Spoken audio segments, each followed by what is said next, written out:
Pawan fans ఎంతో exciting గా ఎదురు చూస్తున్న చిత్రం ఓజీ. ఈ సినిమా ఫస్ట్ లుక్ గ్లింప్స్ విడుదల చేసినప్పటి నుంచి సినిమాకు విపరీతంగా క్రేజ్ పెరిగిపోయింది. ఫస్ట్ గ్లింప్స్ కు తమనిచ్చిన బ్యాక్గ్రౌండ్ స్కోర్ అయితే ఏ రేంజ్ లో హైలైట్ అయిందో అంతకు మించేలా సినిమా ఉంటుందని టీం అంతా ఎంతో నమ్మకంగా చెబుతున్నారు. పవన్ కళ్యాణ్ హీరోగా సుజిత్ దర్శకత్వం వహిస్తున్న చిత్రం ఇది. తాజాగా ఈ చిత్రం నుంచి ఓ అప్డేట్ నెట్టింట వైరల్ అవుతోంది. ఆగస్టు 3న ఈ చిత్రానికి సంబంధించిన పాటను విడుదల చేయబోతున్నారట.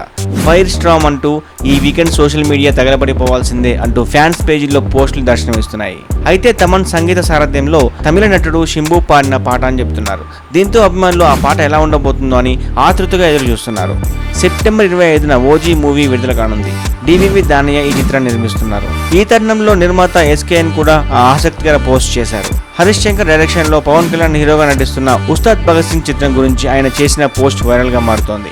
కళ్ళ నిండా లైవ్ లో ఆయన డాన్స్ చూస్తే కడుపు నిండిన భావోద్వేగం. లిరిక్ బయటకు వచ్చిన రోజున సోషల్ మీడియా తగలబడిపోద్ది. ఆ రోజు మళ్ళీ మాట్లాడుకుందాం అని ఎక్స్ లో ఎస్కేఎన్ పోస్ట్ పెట్టారు. ఇది విపరీతంగా వైరల్ అవుతుంది. పవన్ కళ్యాణ్ హీరోగా రాశి ఖన్నా, శ్రీలీల హీరోయిన్లుగా నటిస్తున్న ఈ చిత్రం షూటింగ్ శరవేగంగా జరుగుతోంది. ఇటీవల రాశి ఖన్నా సెట్ లో అడుగుపెట్టింది. మైత్రి మూవీ మేకర్స్ ఈ చిత్రాన్ని నిర్మిస్తున్నారు.